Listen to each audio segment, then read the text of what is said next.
I had a friend who was a state trooper in Georgia, and he used to ask people, do you know what the difference between naked and naked is? Naked means you don't have any clothes on. Naked means you don't have any clothes on and you're up to something.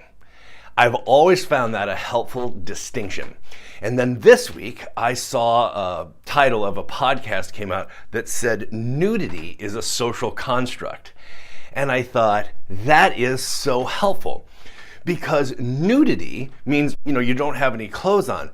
But let's be honest, depending on the situation or the culture that you live in or the climate or the era, the century, not having clothes on can mean many different things. In fact, not having clothes on, nudity, is socially constructed. Now, here's the thing. No one's debating that you don't have any clothes on. The biological is not, the physical is not what's up for debate. How that is interpreted and what is constructed socially from that is the question at hand.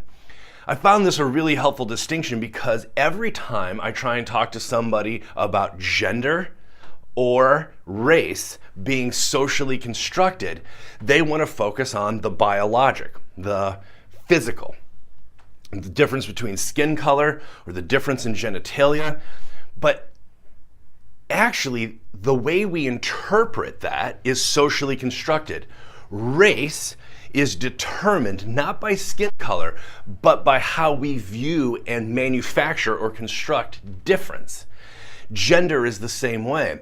And so I think it's really helpful to have this little other comparison because unfortunately we live in an argument culture where things are so contentious and the volume is turned up so high that you sometimes can't hear or understand people who view or see things a different way. So I find it really helpful to have a different analogy to go to, which is, now I found this one, nudity is a social construct. Being naked, now again, no one's debating if you don't have clothes on, right? That's your physical condition, the biologic. But what you're up to, or what the situation is, or how that's constructed. Because if you are, say, a tribesman in the Sahara, and you don't have a shirt on, that might not be problematic at all. But if you are in, say, North America, and you're in a public setting, like a business presentation without a shirt on, that gets interpreted a different way. It is socially constructed.